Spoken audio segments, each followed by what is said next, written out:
Hello friends, नमस्कार and welcome to समाधान। साथियों, उम्मीद है कि आप सब अच्छे होंगे। और बिहार लोक सेवा आयोग के द्वारा जो 17वीं बीपीएससी का एग्ज़ाम 13 दिसंबर को आयोजित हुआ था, और उसमें ये सामने बात है कि पेपर लीक हुआ है, पेपर वायरल हुआ है। उसके बाद कई वीडियोज़ भी सामने आए। कई अभ्यर्थी सामने आकर के भी बोले उन्होंने कि उनको पेपर ही नहीं मिला। यानी कि एग्ज़ाम जो आपका 12 बजे से 2 बजे तक होना था, और इवन वो एग्ज़ाम हॉल में 2:30 बजे तक बैठे रहे, उनको कोई पेपर नहीं मिला। और ये सारा का सारा जो वीडियोज़ थे या जो बातें निकल के आ रही थी, वो पटना का एक जो सेंटर है, बापू परिसर में, यानी बापू परीक्षा परिसर में ये बातें सामने आई। और उसके बाद से लगातार अभ्यर्थियों की मांग है कि पेपर को कैंसिल किया जाए और फिर उस तरीके से एग्ज़ाम लिया जाए। इस पे आयोग का भी अपना पक्ष है, वो भी अलग तरीके से पक्ष दे रहे हैं कि इसमें कोई पेपर लीक नहीं हुआ है, छात्रों ने हंगामा किया था। तो देखिए, अभी क्या है कि चारों तरफ से जब दबाव पड़ा है, तो आयोग ने एक प्रेस रिलीज़ जारी किया है। यहाँ पे देखिएगा, तो आज का ही डेट है 15/12/2024, और ये प्रेस रिलीज़ किया गया है बीपीएससी के द्वारा। तो सबसे पहले हम लोग इस प्रेस रिलीज़ को तो देखेंगे ही, लेकिन एक बार इस बात को ध्यान देना है कि जो चेयरमैन सर दावा कर रहे थे कि जो हमने इस बार पेपर सेट किया है, इवन वो प्रेस जब ब्रीफिंग कर रहे थे शाम को, परीक्षा के दिन शाम को, तो उन्होंने कहा कि ऐसा हम लोग तैयार किए हैं, इतना सिक्योरिटी में तो कोई पेपर जाता ही नहीं होगा। अगर कोई है तो इसमें से फाड़ के दिखा दे, मीडिया पर्सन पूरा दिखा रहे थे। लेकिन अब वो एक्सपोज हो चुके हैं खुद, क्योंकि वो जो पैक था, उस पैक को सामने ही जब बाहर मीडिया वाले फाड़े तो तुरंत फट गया। एक बार उस क्लिप को देखिए, और फिर आगे हम लोग इस पे बात करते हैं। और उम्मीद है कि कल खुशखबरी मिल सकती है। तो आइए सबसे पहले उस क्लिप को देखिए, फिर प्रेस रिलीज पे बात करते हैं हम लोग। कोई भी आदमी आप में से बैठा हुआ है यहाँ पर, इसको फाड़ के दिखा दे मुझे। अरे ये तो फट गया। पुस्तिका को लहराते हुए नहीं देखा था। एक छात्र के हाथ में पुस्तिका कैसे आई? कोई भी आदमी आप में से बैठा हुआ है यहाँ पर, इसको फाड़ के दिखा दे मुझे। कैसे क्वेश्चन पेपर लीक हो गया? किसने कहा क्वेश्चन पेपर लीक हो गया? ये फाड़ने पर भी नहीं फटा। चदरा वाला होता है। अच्छा सर, इसको फाड़िए तो फटेगा। नहीं नहीं फट रहा है।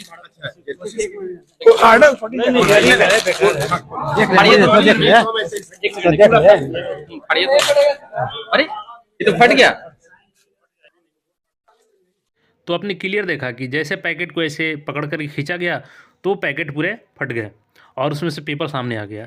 तो जो चेयरमैन सर ने कहा कि इस पेपर को कोई फाड़ ही नहीं सकता है इतना आसानी से, तो वो पेपर फट कैसे गया? यानी कि जो दावा वो कर रहे थे, वो दावा सही नहीं था।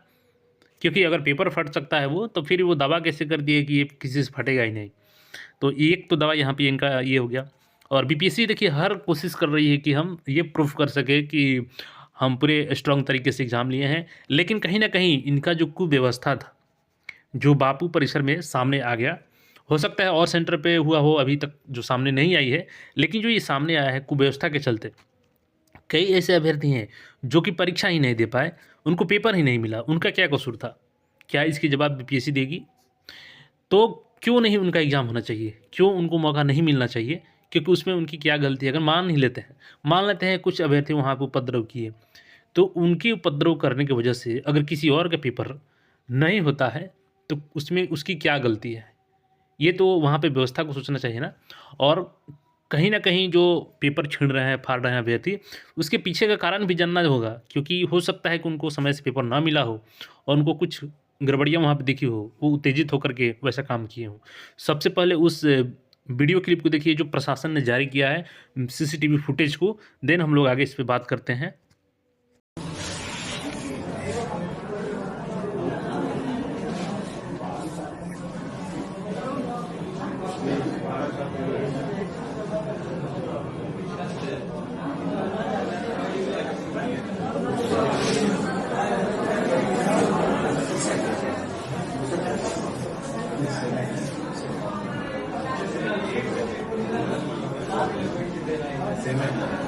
एक बज के 6 मिनट तक एग्जाम बिल्कुल पीसफुल चल रहा है।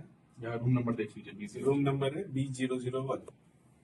ठीक है, उस पीछे वाले दरवाजे की तरफ फोकस करना। पीछे वाले सीधा कैमरा करके पीछे वाले दरवाजे की तरफ जूम करके रखना।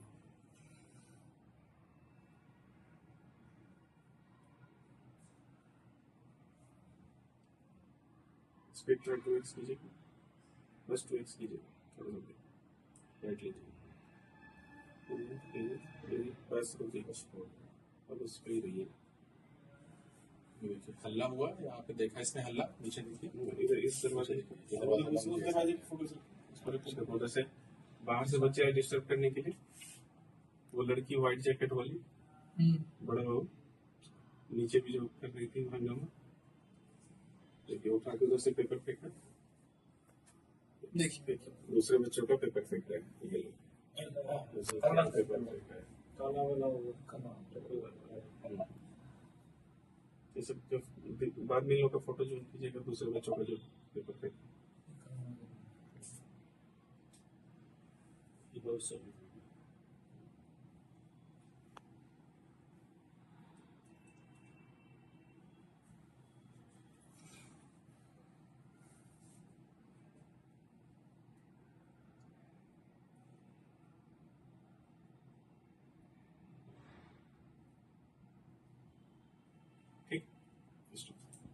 तो आपने दोनों चीज़ों को देखा। चेयरमैन के जो पहला दावा था वो तो फेल हो चुका। दूसरा चीज़ की सीसीटीवी फुटेज आपने देखा। अब देखिए मान लेते हैं कि कुछ अभ्यर्थी जो उसमें उपद्रव किए या कुछ भी उसको बोल दीजिए, जैसा कि बीपीएससी बोल रही है, तो हो सकता है कि उनको पेपर ना मिला हो और अभ्यर्थी को पेपर मिल गया हो, इसलिए वो विरोध कर रहे हों। हाँ, हो सकता है कि विरोध का तरीका उनका गलत हो सकता है, लेकिन कहीं ना कहीं जो वो कारण उत्पन्न हुआ, वो स्थिति उत्पन्न हुई, वो आपकी कुव्यवस्था के कारण हुई। सेंटर मैनेजमेंट सही से नहीं हो पाया, तो ये इसका सारा का सारा जिम्मेवार कौन होगा? बीपीएससी लेगी, प्रशासन लेगी, ये तो लेना पड़ेगा ना। और उनकी वजह से जो अभ्यर्थी एग्जाम नहीं दिए हैं, तो उनकी हित को ध्यान में रख करके भी तो सोचना पड़ेगा ना। अब यहाँ पे देखिए प्रेस नोट में क्या कहा गया है। बिहार लोक सेवा आयोग पटना द्वारा दिनांक 13 दिसंबर 2024 को बापू परीक्षा परिसर पटना में एकीकृत 17वीं संयुक्त प्रारंभिक प्रतियोगिता परीक्षा का आयोजन किया गया था, जहां कतिपय अभ्यर्थियों द्वारा परीक्षा अवधि में हंगामा किया गया एवं परीक्षा को बाधित करने की कोशिश की गई। उक्त घटनाक्रम के संबंध में आयोग द्वारा जिला अधिकारी पटना से रिपोर्ट की मांग की गई थी। एक क्लिप आपने देखा होगा कि उसमें जो चंद्रशेखर जी हैं पटना के डीएम, वो थप्पड़ जड़ देते हैं अभ्यर्थी को। ये किसने अधिकार दे दिया आपको थप्पड़ जड़ने का? जब वो मांग जन्यू कर रहा है छात्र, पेपर लीक हुआ या जो भी वहाँ पे मिसमैनेजमेंट की बात सामने आई, तो आप थप्पड़ चलाने वाले कौन होते हैं? तो उनसे यहाँ पर रिपोर्ट मांगा गया था। उक्त संदर्भ में जिला अधिकारी पटना द्वारा दिनांक 15 दिसंबर 2024 को आयोग को रिपोर्ट समर्पित कर दिया गया है, जिस पर निर्णय लेने हेतु 16 दिसंबर 2024 को सोमवार को आयोग कार्यालय में एक महत्वपूर्ण बैठक आयोजित की जाएगी। यानी कल बैठक होने वाली है बीपीएससी में, और इसमें हो सकता है, मे भी पॉसिबिलिटी है कि यहाँ पे खुशखबरी मिल सकती है। हालांकि अभी जो संभावना है, जैसा कि बीपीएससी अपने अड़ियल स्वभाव पे अड़े हैं, जो चेयरमैन हैं, हो सकता है कि केवल बापू जो परीक्षा परिसर है, केवल वहीं का एग्ज़ाम कैंसिल करके दोबारा एग्ज़ाम लिया जाए। अब देखिए अगर ऐसा भी होता है तो फिर यहाँ पे भी अनफेयर ही कहा जाएगा, क्योंकि अब या तो अगर सेम पैटर्न रखते हैं तो पहले से उनको पैटर्न पता चल गया है, तो वो क्वेश्चन अटैम्प्ट ज़्यादा कर सकते हैं, या अगर बिल्कुल चेंज कर देते हैं तो उनके साथ भी अनफेयर हो सकता है, क्योंकि वो एग्ज़ाम देंगे तो पहले तो थोड़ा अलग लेवल का क्वेश्चन लाए थे आप, वो बीपीएससी लेवल का था ही नहीं, वनडे एग्जाम जैसे किए थे, और उनका हार्ड होता है तो फिर उनके साथ अनफेयर हो जाएगा। और दोनों की इक्वलाइज करते हैं तो फिर नॉर्मलाइजेशन का मुद्दा आ जाएगा। तो जो छात्रों की मांग है कि पूरे एग्जाम को कैंसिल किया जाए और दोबारा लिया जाए। तो देखिए कल क्या खुशखबरी मिलती है, पार्शियली खुशखबरी मिलती है या पूरा मिलता है, ये तो देखने वाला होगा। लेकिन जहाँ तक संभावना बन रही है कि एक ही एग्जाम सेंटर बापू परीक्षा परिसर का एग्जाम दोबारा हो सकता है कि कराया जा सके। कल जो निर्णय होगा वो आपके साथ साझा करेंगे। चैनल पर नए हैं तो चैनल को सब्सक्राइब करके जुड़ जाए। धन्यवाद।